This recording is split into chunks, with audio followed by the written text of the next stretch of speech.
Komedian Cak Lontong dan Akbar sukses membuat suasana pecah di acara Swindu Proyek Strategis Nasional atau PSN pada Rabu 13 September 2023 lalu. Presiden Jokowi dan jajaran menteri pun turut tertawa mendengarkan lawakan komedian senior itu. Cak Lontong di depan Jokowi dan para menteri merosting Jokowi. Ia menyebut Jokowi ini memiliki background di dunia mebel atau furnitur. Itulah yang membuat bapak ini visi dan pemikirannya furnituristik selalu ke depan. Jokowi pun tampak terbahak mendengar roastingan Cak Lontong. Sejumlah menteri seperti Menteri PUPR Basuki Hadimulyono hingga Mensesnek Pratikno tak luput dari roasting Cak Lontong dan membuat hadirin tertawa terbahak. Video roastingan Cak Lontong ke Jokowi dan para menteri bisa Anda simak selengkapnya di video berikut. Assalamualaikum warahmatullahi wabarakatuh. Waalaikumsalam warahmatullahi wabarakatuh. Yang terhormat Bapak Presiden Republik Indonesia, Bapak Joko Widodo, beserta jajaran Menteri Kabinet yang hadir pada sore hari ini. Ya. Mohon maaf Pak, tadi foto saya ada. Mohon maaf Pak. Tapi saya saksi Pak, di semua acara event terkecil pun di negara ini, foto Bapak selalu hadir. Saya Walaupun pastikan Bapak itu, hadir. saya pastikan. Bersebelahan. Nah, dengan Pak Ma'ruf Amin. Jadi Bapak jangan khawatir. Event terkecil di RT aja Pak, Bapak ada. Apalagi event-event besar. Jadi saya bangga sekali bisa hadir di sini. Karena memang ini sebenarnya habitat saya yang asli itu sebenarnya seperti ini Pak. Inilah habitat Bapak sebenarnya di tengah orang-orang proyek, insinyur, orang-orang penting. Pak. Karena saya terlalu sering berkutat dengan pelawak, jadi memang agak berbeda. Tapi kali ini saya terus terang saya mengajak, ini termasuk sekretaris saya Pak. Kalau Bapak Jokowi kemana-mana kan juga didampingi Pak Mensesnek. Ya. Luar biasa, kabinet yang luar biasa memang. Betul, karena memang kabinet ini luar biasa. Karena Pak Mensesnek ini bukan hanya, namanya juga sekretaris, bukan hanya mencatat, menginventaris. Tapi juga Bapak ini selalu dipratikno. Ya. Jadi bukan hanya menulis gitu. Iya. Jadi makanya semuanya berjalan dengan baik. Iya, bukan hanya ngomong, nulis, dipraktikno. Iya Pak ya. Luar biasa sekali Luar Bapak biasa. mengamati ya. Pas sekali ya, benar. Tapi berhubungan dengan teknik proyek tadi Bapak. Ya memang saya sampaikan, saya lulusan teknik elektro ITS Pak. Iya. Tapi memang selama ini lulusan kampus saya itu terbagi 3 kelompok besar. Ya, yang pertama? Yang pertama banyak lulusan dari kampus saya yang menjadi orang penting. Jadi orang penting. Jadi orang penting. Yang kedua? Yang kedua yang penting jadi orang. Ya. Ada yang seperti itu ada Pak. Bapak masuk yang mana nih? Saya yang ketiga. Yang ketiga apa Pak? Kalau saya yang penting orangnya jadi. Nah, itu baru penting saya. Iya. Karena seperti acara ini PSN telepon sekali langsung jadi. Lah ini penting buat saya.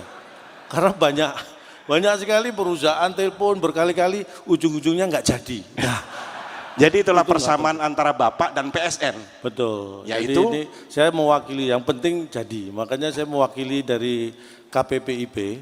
Wis. Apa Pak KPPIP? Ini komedian peduli percepatan infrastruktur prioritas.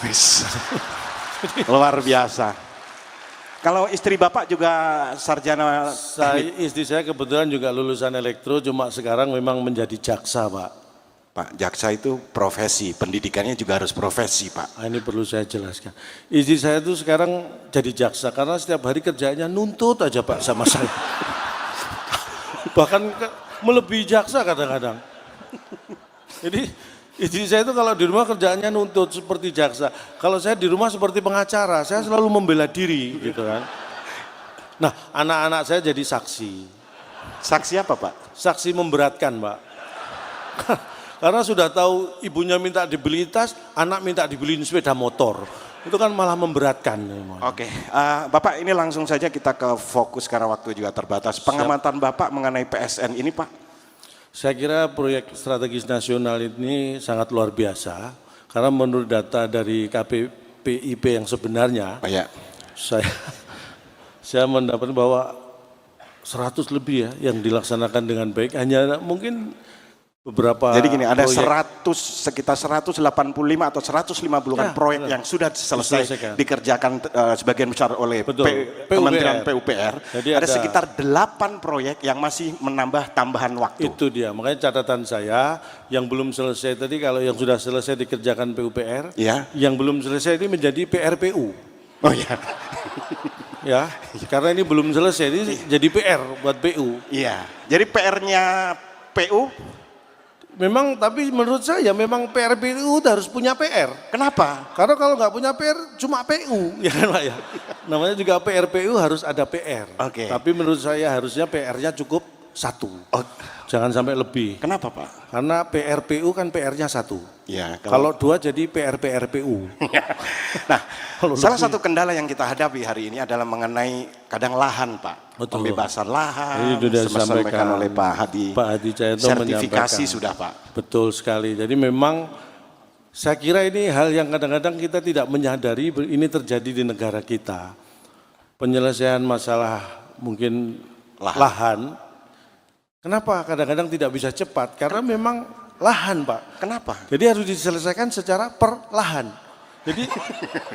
Jadi dari lahan ini selesai, lahan berikutnya. Jadi itu memang filosofinya, namanya juga perlahan, memang nggak bisa cepat. Harus kita pahami. Perlahan, lahan. Jadi tiap lahan dulu gitu Pak ya? Betul sekali. Bisa aja Bapak ya? Ya ini karena saking nganggurnya ya. Baik Pak, jadi gini Pak, gerakan sudah dimulai 80 tahun lalu, ini adalah luar biasa. Bapak Jokowi mencanangkan, banyak mendapat tentangan, buat apa bikin jalan dulu, buat apa ini, orang ininya belum ada. Menurut Bapak? Nah, saya ingat betul tahun 2019, saya sempat diundang hadir ke Istana Bogor. Saya dengan penuh segala rasa hormat bisa mewawancara Bapak Jokowi waktu itu. Kalau Bapak masih ingat, ketika saya menanyakan tentang bahwa banyak yang mengatakan jalan tuh nggak bisa dimakan, infrastruktur nggak bisa dimakan. Tapi Bapak tetap membangun, tetap melaksanakan semua program karena yakin inilah yang dibutuhkan bangsa ini. Berarti Pak Jokowi ini punya pikiran ke depan Pak ya? Betul sekali, karena sesuai dengan background beliau. Apa? Jauh sebelum menjadi presiden itu menunjukkan background beliau. Apa? Beliau dulu kan di dunia mebel, furniture. Furniture. Nah, itulah yang membuat Bapak ini visinya, pemikirannya tuh furnituristik. Jadi ke depan. Pak, mohon maaf Pak, itu futuristik. Futuristik itu untuk orang yang tidak punya background di dunia furniture. Punya background itu furnituristik. Orang sudah tahu. Luar biasa, makanya jadi gini, Pak, dari semua pembangunan yang sudah dilakukan, yang termasuk proyek strategis nasional, ada jalan, waduk, bendungan, jembatan, bandara, kemudian pelabuhan. Ya, saya kira prioritas yang mana Pak? Sebenarnya menurut saya yang paling penting itu jalan. Enggak, maksud saya pelabuhan juga penting untuk ekonomi Pak. Penting, pelabuhan, bandara untuk transportasi penting. Waduk, bendungan penting. Kenapa jalan? Tapi yang paling penting jalan. Kenapa? Karena semua proyek tadi itu kan memang harus jalan yang penting. Jangan sampai nggak jalan itu jadi mangkrak. Jadi proyek apapun itu yang penting jalan. Harus jalan. Paham iya sih Pak. Nah, paham saya. Wah, berarti hanya saya yang nggak paham ini ya. Semua paham. Semua paham. Oke, nah ini kadang dibutuhkan yang namanya kita sebagai warga. Betul. Pengorbanan juga, keikhlasan juga, saling mengerti gitu. Kadang proyek itu kena harus digusur, harus mendapat ganti untung. Ini saya katakan kabinet ini luar biasa karena ada satu cerita. Kebetulan saya dengan Bapak Menteri PUPR, Pak Bas itu kan satu alumni SMA Pak. Iya. Dan ada cerita bahwa Pak Bas itu juga salah satu rumah beliau, itu juga terkena untuk proyek. Nah, saya kira itu suatu contoh yang luar biasa. Beliau memberikan itu, membantu prosesnya. Jadi home base itu di home base Pak, home base. Home base itu kan rumah orang kan, rumahnya Pak Bas, jadi home base. Jadi rumahnya Pak Bas. Ini untung Pak Bas nggak ada nih Pak. Pak Bas sedang di proyek menyelesaikan PSN yang belum selesai tadi. Tenang aja. Makanya Oke, semester gini, Pak. pertama 2024 kita harapkan semua Oke. selesai. Salah satu kenapa kita harus mempercepat yang namanya PSPN atau PSN ini. PSN. Kita akan menyongsong Indonesia Emas 2024. Betul, itu yang terpenting. Dan sebenarnya Indonesia dikaruniai namanya bonus demografi. Itu yang ingin saya sampaikan. Ini penting sekali. 2045 kita akan menuju Indonesia Emas 100 tahun usia Indonesia. Kita akan menjadi kekuatan ekonomi terbesar keempat dunia. Banyak yang harus kita lakukan. Ya. Jadi salah satunya kita punya bonus demografis, di mana itu usia produktif itu sekitar 70%, Pak. Jadi usia produktif itu antara 15 sampai 64 tahun. Kalau yang enggak produktif? Kalau di bawah 15 dan di atas 64 tahun itu non produktif, itu 30%. Bedanya gimana begitu? Secara sederhana sebenarnya bedanya gini, membedakan usia produktif dan non produktif. Ya. Kalau usia produktif itu kan masih menghasilkan. Iya. Jadi biasanya rutin ngecek saldo, Pak. Ya, kalau nggak produktif? Biasanya ngecek tensi, ngecek darah itu. Itu rutin. Jadi kalau itu aja lebih ya? sering mana? Ngecek saldo atau ngecek tensi? Nah, Ya. itu kelihatan mana yang produktif dan tidak Ya. produktif. Dan salah satu bonus lagi dari Indonesia. Indonesia adalah sebuah negara besar. Betul. Dengan beragam suku, bangsa, ribuan pulau. Ini menjadi potensi yang sangat luar biasa. Banyak orang melihat ini kendala, ini masalah. Tapi kalau kita berpikir positif sebagai negara yang luar biasa, itu semua adalah sebenarnya bonus. Itulah kekayaan, sumber kekayaan kita. Suku di Indonesia itu 1.300 lebih, Pak, ya? Ribuan lah. Suku bangsa itu, bahasa 700 lebih. Kenapa? Pulaunya aja 17.000 lebih. Tapi kita kaya dengan suku-suku bangsa karena apa? Karena memang kita punya ciri khas yang luar biasa. Di Indonesia itu kenapa suku bangsanya banyak? Karena misalnya nih, suku Jawa misalnya menikah dengan suku Sunda, akan ada suku baru. Suku apa? Makanya bertambah, syukuran. Jadi mohon maaf, Pak. Suku Batak kawin sama suku Sunda. Jadi ada syukuran pasti. Nah, itu suku baru, setiap ada acara pernikahan itu syukuran. Makanya kita, itu adalah sumber kekayaan yang harus kita pahami. Iya. Dan karena ini memang acara dari proyek. Tapi ada satu, Pak, nasional. yang Bapak mau katanya sampaikan. Ada yang salah baca data mengenai jalan. Nah, ini ya, memang hati-hati membaca data ya, karena kita tidak bisa percaya begitu saja. Hanya ada orang yang salah membaca data atau mungkin memang disalah-salahkan ya, supaya datanya. Tapi kalau saya bicara data, saya yakin saya besar karena saya tidak berdasarkan hanya database, Pak. Hanya database itu sangat terbatas. apa? Ya paling harapan kita, Lorena ya kan, Keramat Jati, doa ibu. Itu apa, Pak? Itu database.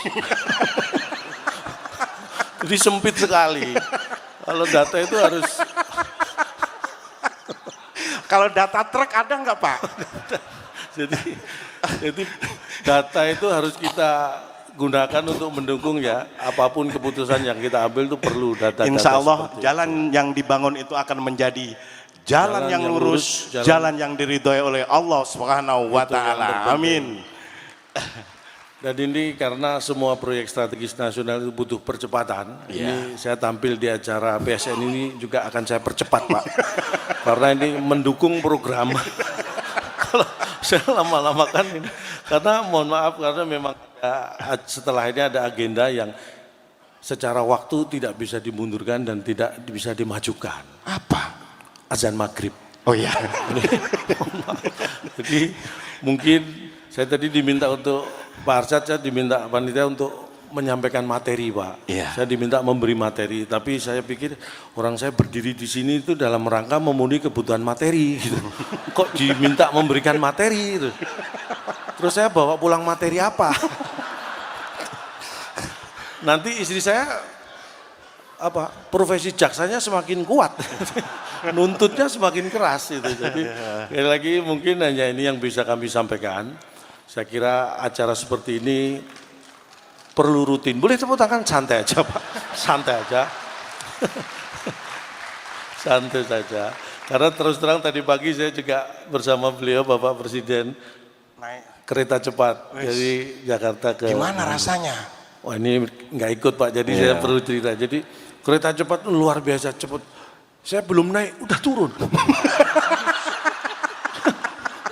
Saking cepatnya. Ternyata saya noleh, oh saya memang belum disuruh naik ternyata. Tetapi kencang, bener. Saya tadi ditanya, Cak gimana rasanya naik kereta cepat? Kecepatan 350 km per jam. Wis mantap. Saya disitulah merasakan, oh seperti ini rasanya jadi Valentino Rossi. Ada wifi-nya kencang juga ya? Valentino Rossi itu, saya 350 km per jam saya masih bisa minum tadi. Valentino Rossi saya lihat nggak sempet dia minum. Hebat kita berarti Pak. Makanya ini luar biasa, tadi itu juga lompatan yang kita lakukan, ini mudah-mudahan memberi manfaat yang seluas-luasnya, kereta cepat dan LRT saya juga diajak digitalisasi Bapak. cepat juga penting. Betul sekali, digitalisasi. Saya hadir di sini aja karena digital Pak. Iya. Karena begitu antara PSN dan manajemen secara digit sudah cocok, nah saya hadir. Digital. Jadi, maksudnya wifi Pak, digital itu kayak, oh digital. saya itu di rumah untuk membantu profesi saya butuh data, butuh ilmu, makanya wifi di rumah saya itu kenceng banget. Saya langganan paling mahal, paling kenceng. Kalau Bapak Ibu nyoba di rumah saya itu wifi begitu login, langsung lock out. Itu kenceng banget. Ini mahal nih saya bayar. Oke, dan di ujung tadi luar biasa sudah diserahkan yang namanya buku. Betul. Jadi untuk bisa dibaca-baca. Ini bicara masalah buku. Saya walaupun pelawak, saya punya hobi membaca sejak awal sekolah. Makanya pinter ya Pak ya? Ya sebenarnya pinter itu relatif, tapi saya secara ilmu bisa diadu lah. Tapi memang kenapa saya memilih jadi pelawak? Karena saya merasa bakat saya itu melawak sejak SD saya itu Pak. Karena waktu SD kalau saya terima rapot, kalau saya tunjukkan ke orang ketawa Pak lihat rapot saya. Ini bener. Disitulah saya, apa bakat saya ngelawak gitu ya. Saya belum ngomong itu Pak, baru lihat rapot saya udah ketawa. Makanya saya tingkatkan terus sampai. Tapi sayang tidak didukung orang tua karena Bapak Ibu saya dulu kalau saya tunjukkan nilai rapot saya tunggu lama nggak ketawa-ketawa. Saya malah dimarahin itu. Jelek berarti. Berarti harus pentingnya membaca dan membaca itu penting sekali. Makanya saya dulu hobi banget beli buku. Karena prinsipnya dengan punya banyak buku, itu yang ada dua yang saya ambil ya. Yang pertama, kita akan memperkaya diri dengan ilmu. Kemudian dengan punya banyak buku, kita akan memperkaya diri secara fisik. Kita bisa menjadi tuan tanah Pak. Kayak BPN banyak.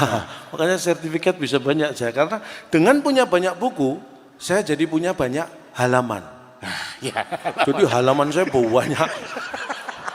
Nanti diurus sertifikatnya. Satu buku aja halamannya bisa 50 lebih Pak. Nah, kalau saya punya 100 buku apa enggak 5.000 halaman saya punya itu. Ya bisa kan? Diurus sertifikatnya Pak Hadi. Pak Hadi mohon dibantu. Halamannya luas. Tapi hidup itu memang kadang-kadang. Memang suka baca ya? Saya itu suka baca, penting sekali. Membaca itu penting. Bahkan untuk hal yang kayak contohnya saya dulu SD, SMP, teman-teman saya bolos Pak, saya baca. Baca apa? Saya baca situasi, kalau aman saya ikut bolos. Udah Pak, ini keburu maghrib. Pernah Pak, karena saya pernah sekali lalai membaca waktu itu. Janjian sekolah bolos Pak, kalau bolos kan lompat pagar. Itu janjian nanti jam 7 kita lompat pagar bolos, siap saya bilang gitu kan. Saya lupa membaca, begitu jam 7 saya lompat pagar, saya bukannya bolos, saya malah masuk. Ternyata tadi saya sudah di luar, saya nggak baca situasi. Udah di luar saya lompat, malah masuk. Akhirnya saya bukan bolos malah jadi murid teladan. Itulah pentingnya teladan.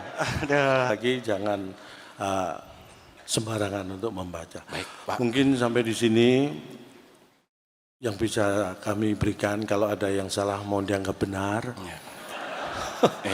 Karena memang tak ada gading yang tak retak. Jadi kami juga mohon maaf atas keretakan keluarga Gading dengan Gisel ya.